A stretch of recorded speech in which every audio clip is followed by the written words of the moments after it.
Personne ne pouvait annoncer une saison touristique radieuse. Le début de saison en Touraine confirme une baisse de la fréquentation en mai, en juin et en juillet.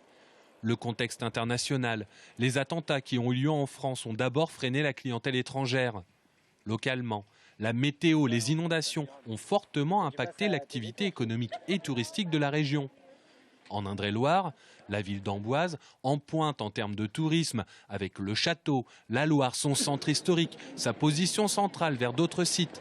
Elle aussi a connu une baisse de la fréquentation étrangère, moins 8%. Ce sont les Français qui viennent de plus en plus, donc on a plus 15% de Français présents ici à Amboise. Ça s'explique effectivement par un contexte économique peut-être un peu plus difficile et puis aussi par le fait qu'on bouge un petit peu moins par rapport au côté sécuritaire. Donc l'un dans l'autre, pour notre part, au niveau de la destination Amboise, on a une augmentation de fréquentation ici. Et Tours dans tout ça.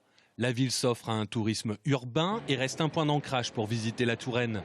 Le début de l'année 2016 a été bon, juin a vu une nette baisse d'activité et Tours tire son épingle du jeu en juillet. La communication autour des intempéries a été forte et même les étrangers ont cru qu'on avait encore les pieds dans l'eau fin juin.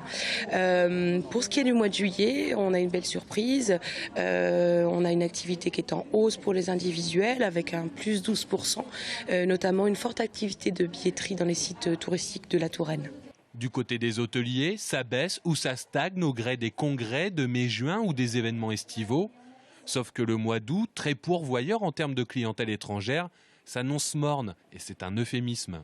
Par rapport à des clientèles de nationalité italienne, hispanique, anglo-saxonne et asiatique qui sont présentes, cette année, ils ne sont pas présents pour les raisons qu'on connaît, je veux dire. Pour les raisons qu'on connaît, parce qu'un état d'urgence, un état de sécurité et un état de guerre, je veux dire, c'est bien sûr le premier frein à l'acte d'achat de tous les segments.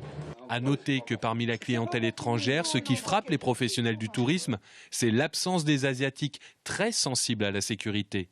Un exemple, Chambord, moins 20% sur la clientèle japonaise.